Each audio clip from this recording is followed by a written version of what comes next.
So good morning students. So we are going to discuss the last colligative property, that is osmotic pressure. So now before going to discuss about this osmotic pressure, let me discuss some important terms which are useful to understand the osmotic pressure. They are: what is meant by diffusion, what is meant by semi-permeable membrane, what is meant by osmosis. Once we know these terms, we can easily understand the osmotic pressure. So first let me discuss diffusion. What is diffusion? Diffusion means the flow of solute molecules. The flow of solute molecules from concentrated solution to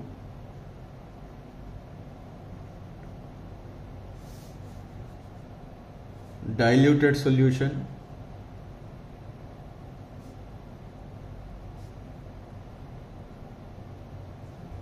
and flow of solvent molecules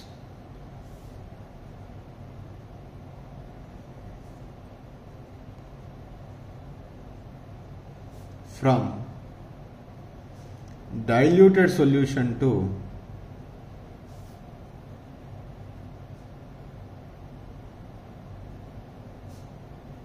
concentrated solution.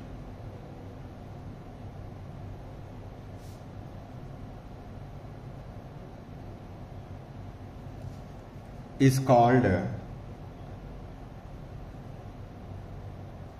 as diffusion. That is, flow of solvent molecules from diluted to concentrated, flow of solute molecules from concentrated solution to dilute solution. So is called diffusion. So this is the process can be occurs until both the solutions attain the same concentration. So this is called diffusion. So the another term we are commonly used is semi-permeable membrane. Semi-permeable membrane.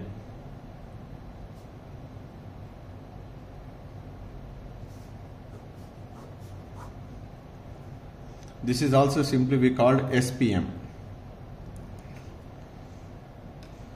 So semi-permeable membrane is a substance which has the microscopic walls. Because of that microscopic walls, it is always allows only solvent molecules but not the solute molecules. So that's why the membrane which allows only solvent molecules but not the which one? Solute molecules is called semi-permeable membrane. So here it is defined as the membrane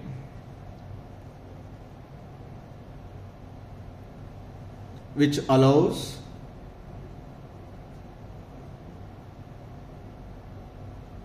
only solvent molecules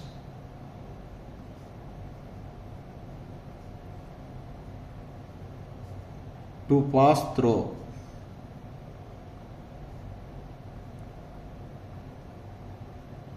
it but not solute molecules.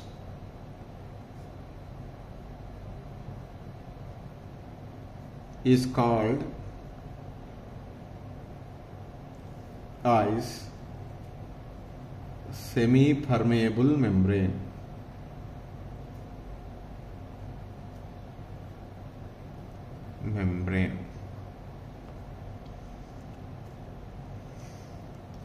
So what are the best examples for the semi-permeable membrane?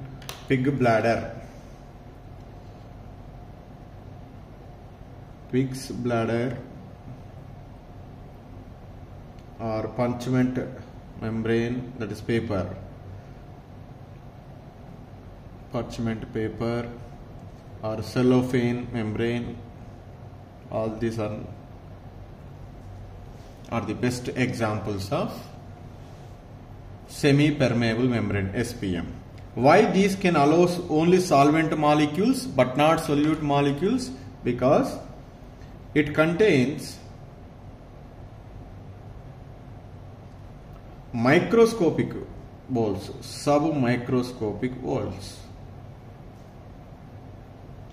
Through these submicroscopic holes, the solvent molecules can only pass through it, but not solute particles, because the size of the particle might be large in the case of solute. That's why they might not be allowed through this one. Only solvent molecules can be allowed through this SPM, because of consist of very, very small microscopic holes.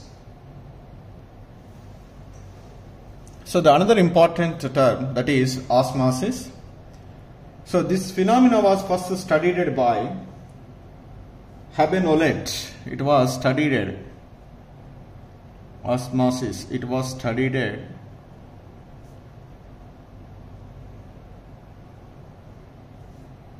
for the first time by the scientist Habe-Nollet.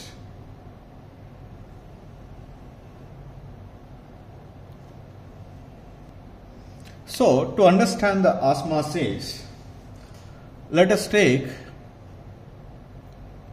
an inverted Thistell funnel.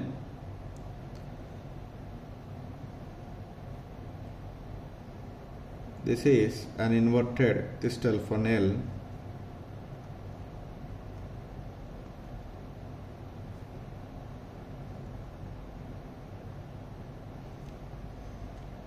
So, which is attached with SPM.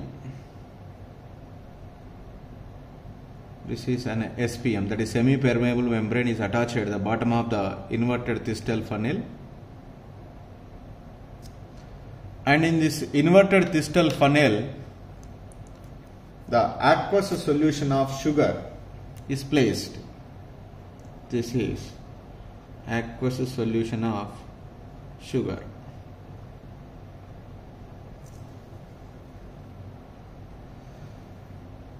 And this inverted Thistell funnel was placed in a beaker, and a beaker, it's containing only water.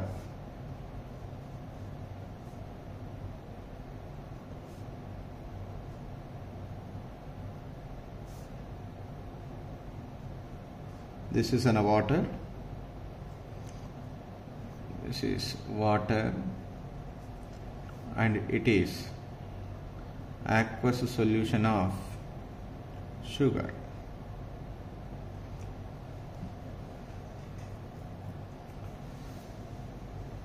Now, whenever I place this inverted Thistell funnel containing aqueous solution of sugar in a beaker containing the water, this is the semi-permeable membrane.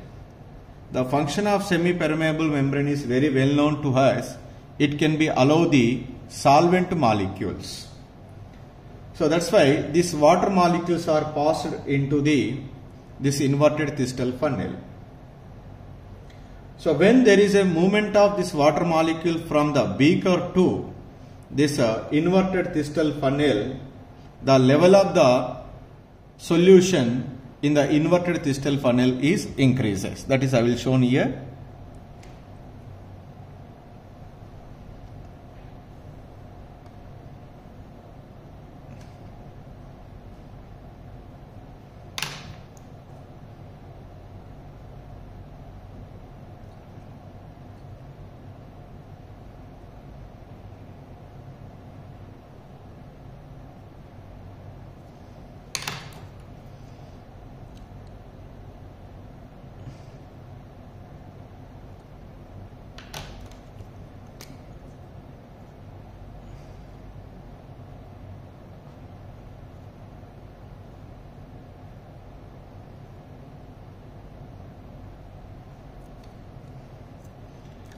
So when this level of the solution in the inverted Thistell funnel is increases, so there is decrease in the level of water in beaker.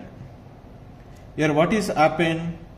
So from year to year, the level of the solution in the inverted Thistell funnel is increases, means there is a flow of water from the beaker to this inverted Thistell funnel takes place. That is called as here osmosis.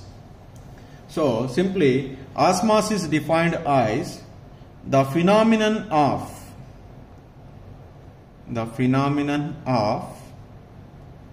flow of solvent through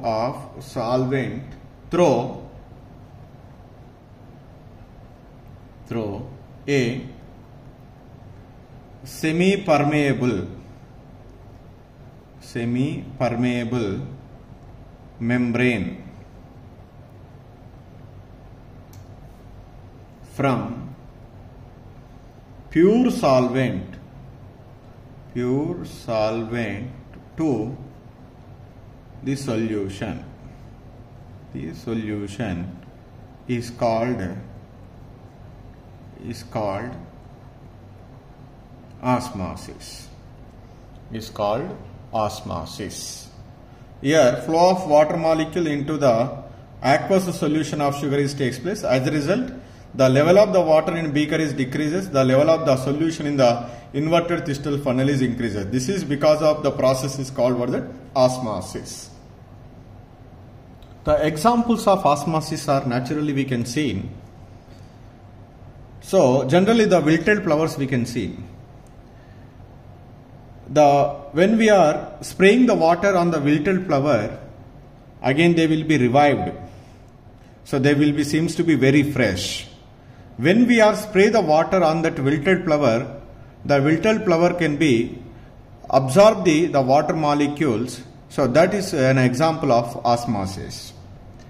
So the another important example, this is commonly we can see at our homes. While preparing the pickle, first we are cut the raw mango into different pieces. That pieces of raw mango was placed in the salt solution. When this pieces of raw mango was placed in the salt solution is highly concentrated. So in the raw mango, whatever the water quantity is there, that will be come out into the salt solution. So that the raw mango will be shriveled, that is shrinking. So and it will be converted in the form of pickle. So that is also because of which one? Osmosis, because there is a flow of water from the raw mango into the salt solution. So that is called osmosis. Even you can see in the, especially in the summer, the vegetable seller was always spraying the water on the vegetables like carrots, like that. When he was spraying the water, immediately that vegetables can absorb the water and they become firm.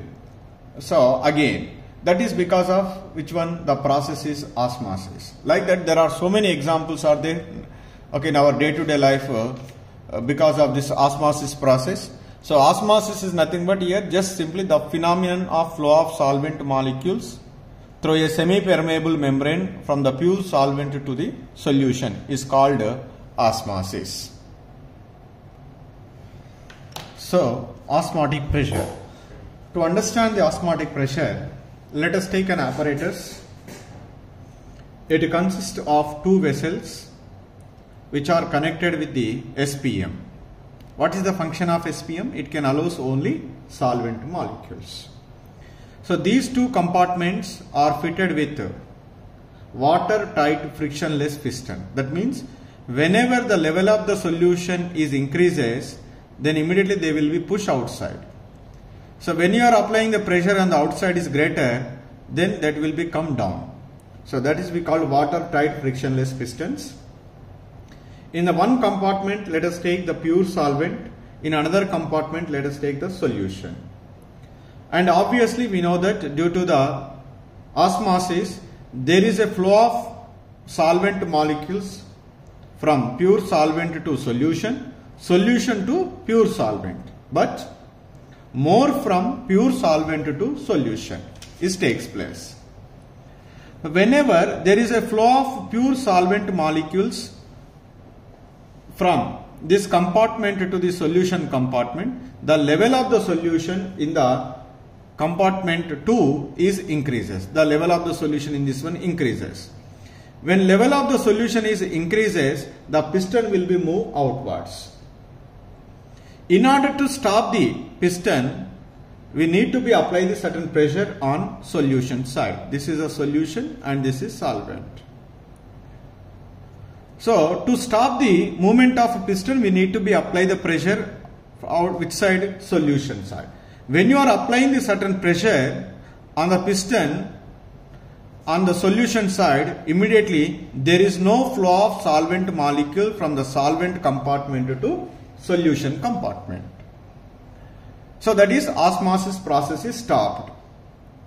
So to stop this osmosis process, whatever the pressure you can apply, that is called as osmotic pressure.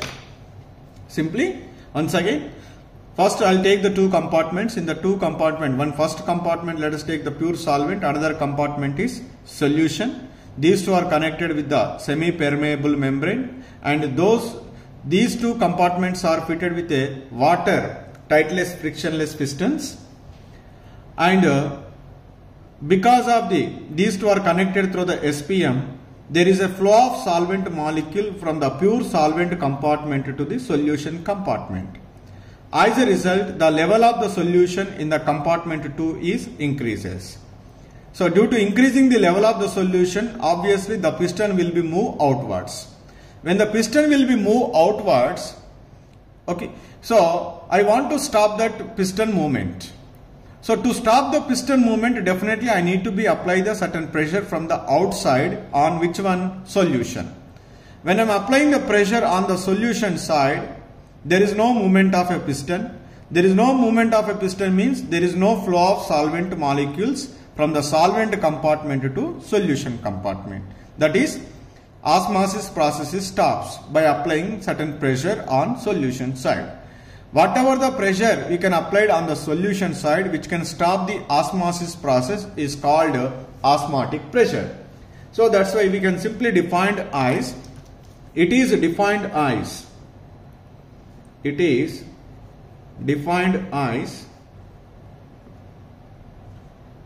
the excess of pressure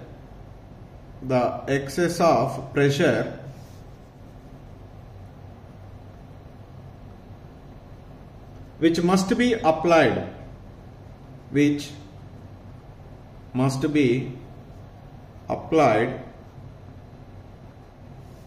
on the solution side,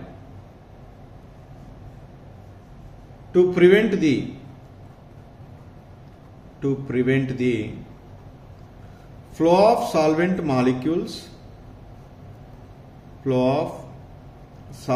molecules into solution side through SPM, that is semi-permeable membrane, is called osmotic pressure.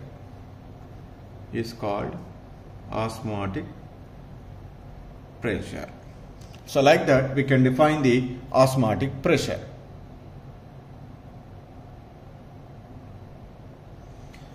So the next topic is Van 't Hoff's theory of diluted solutions.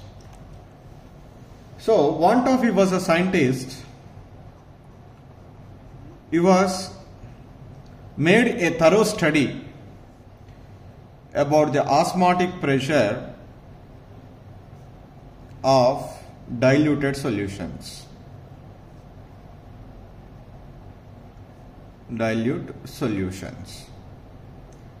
So after thorough study of osmotic pressure of diluted solutions, he was concluded one statement. That statement is, a diluted solution diluted solution or ideal solution. Ideal solution behave like an ideal gas. An ideal gas. So why the dilute solution or ideal solution behave like an ideal gas? That is, you can explain like this. Generally, in gases, pressure is produced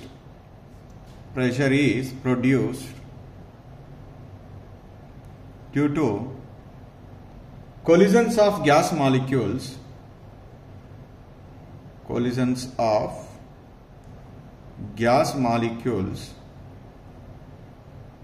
with the walls of the container. This is we known very well, with the walls of container. Similarly, the pressure is produced, that is osmotic pressure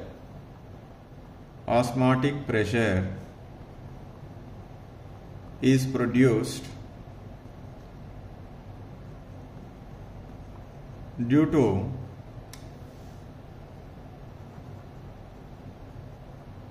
collisions of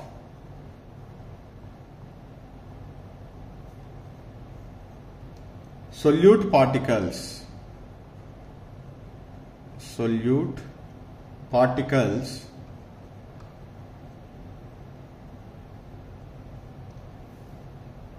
with the walls of SPM, semi-permeable membrane. Because to stop the osmosis process, we can apply the pressure on the solution side. As a result, the osmosis process will be stopped. In that case, the solute particles are trying to collide with the walls of the SPM. At that time, whatever the pressure is produced, that is also we call osmotic pressure. So in the gas and this diluted solutions behave similarly. That's why it was concluded a dilute solution or ideal solution behave like an ideal gas. So like gas laws are there, here the laws of osmotic pressures also will be there. Laws of osmotic pressure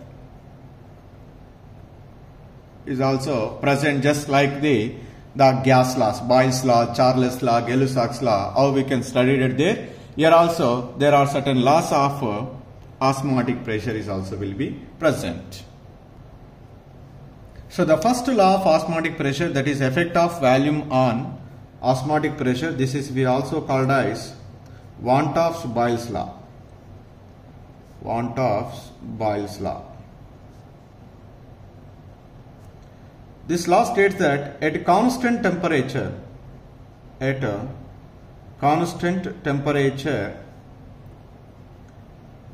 with increasing the volume of solution, number of solute particles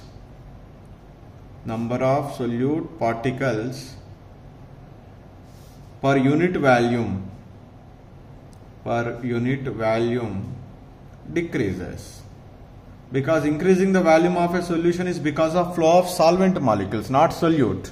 That's why the number of solute particles per unit volume decreases. When the number of solute particles per unit volume is decreases, number of collisions with the walls of the container is also decreases. As a result,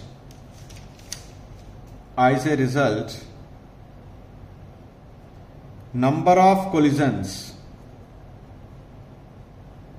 per unit area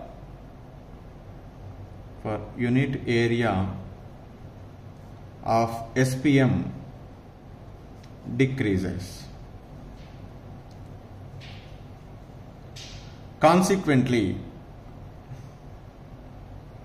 so collisions decreases means consequently osmotic pressure also decreases. decreases. That is, we write as at constant temperature,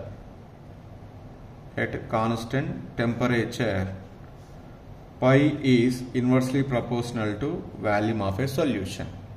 That is, pi is equal to k into V, 1 by V, then pi V is equal to constant. You can also write from this one, pi 1 V1 is equal to pi 2 V2 for different solutions having different volumes. So the second law related to effect of temperature on osmotic pressure, this is also we called as Van 't Hoff's Charles law. Van 't Hoff's Charles law. So here it is related to the temperature. With increasing the temperature,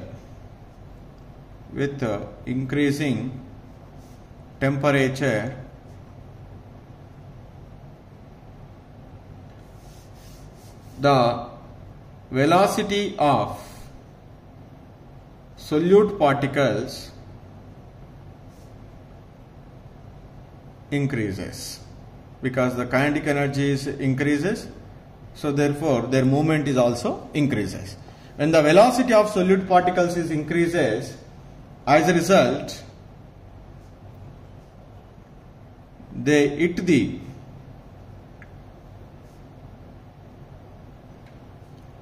walls of the SPM with greater force.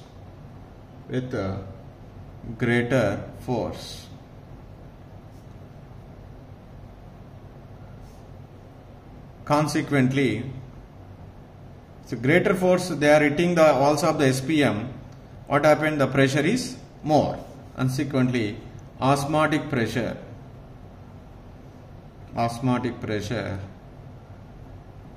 increases. That is, we write as pi is directly proportional to temperature.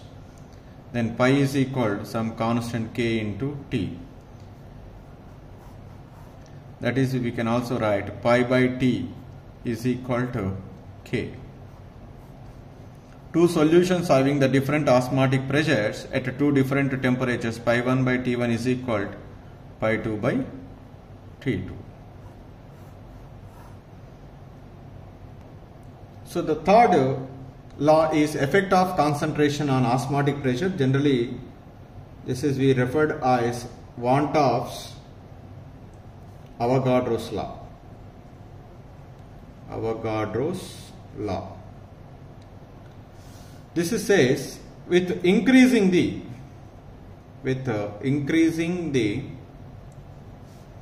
concentration of solute, what is happened? The number of solute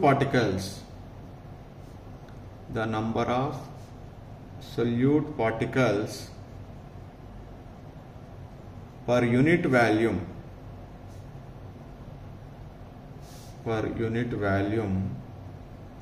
increases. As a result, the number of collisions with the walls of SPM per unit area increases. And the number of collisions are increases, consequently osmotic pressure is also increases. Osmotic pressure is also increases. This is so that we write as osmotic pressure is directly proportional to concentration of solution. So pi is equal to some constant k into C. So that we write as for the solutions having the different concentrations, their osmotic pressures are also different. Pi 1 by C1 is equal to pi 2 by C2. Here C is in terms of molarity. This is the only one colligative property we are expressed in terms of molarity. The rest of the two, elevation in boiling point or freezing point, that is we are expressed in terms of molality. So from the above the three effects on osmotic pressures, we write pi is directly proportional to C and pi is directly proportional to T. So from these two, what should I write as pi is directly proportional to C, T? By removing the constant, that is S into C into T. S is a constant, that is we write simply equation for easy to remember, pi is equal to CST, where S, that is we can also write as R in some of the textbook, that is gas constant, whose values we have to be substituted in liter atmosphere, mole inverse, Kelvin inverse. C is concentration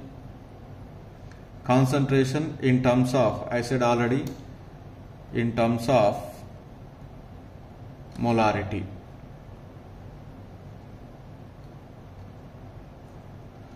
So T is absolute temperature.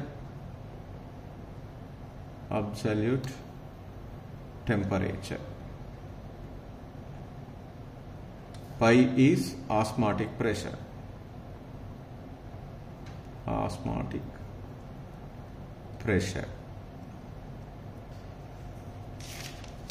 So but here we can also modify that equation. Concentration C, that is C is equal to N by V. Molarity is equal to number of moles unit in 1 liter of the solution. That is, by substituting pi is equal to N by V S T. From this one, we write pi V is equal to N S T.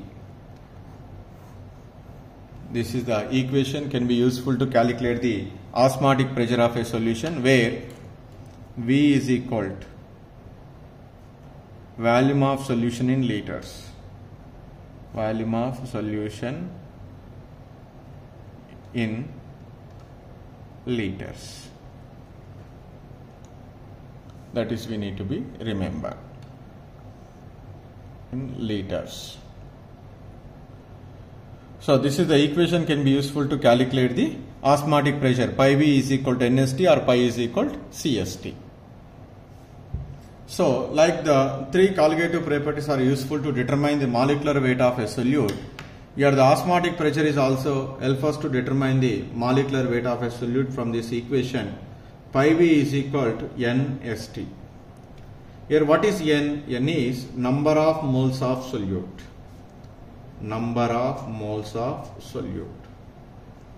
That is equal to N WB by MB.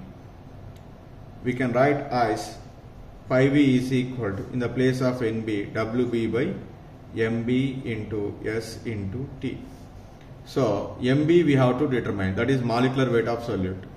WB into S into T by pi into V. This is the equation can be useful to determine the molecular weight of a solute. What is MB? MB is molecular weight of solute.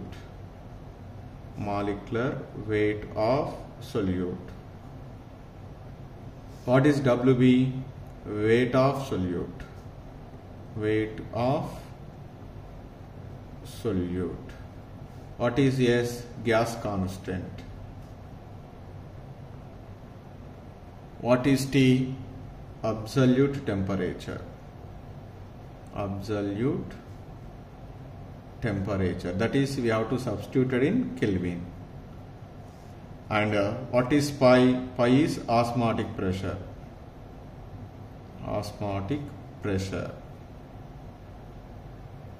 What is V? V is volume of a solution in liters.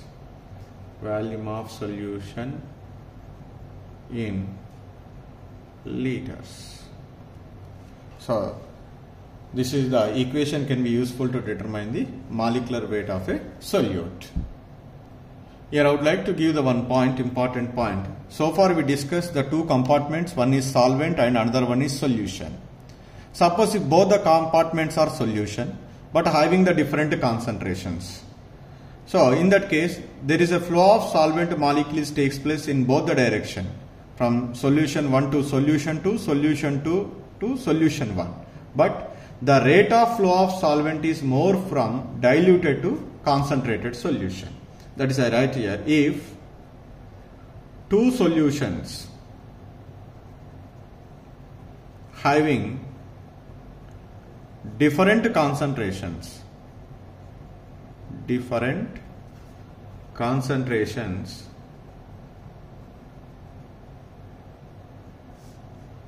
are separated by SPM, semi-permeable membrane, solvent molecules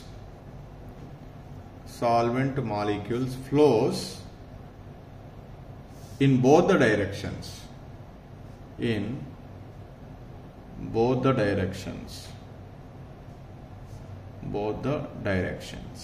but the rate of flow of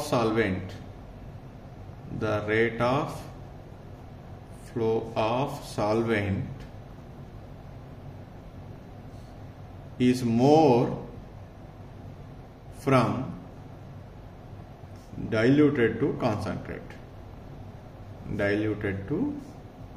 concentrated.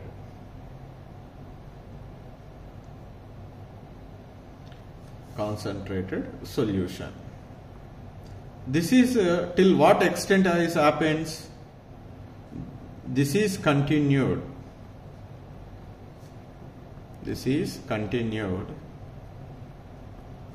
Till both the solutions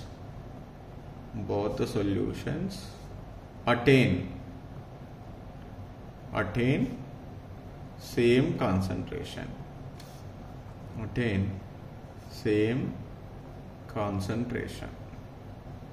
This is a point we need to be remembered. This is about the osmotic pressure and osmotic pressure equation and determination of molar mass from osmotic pressure.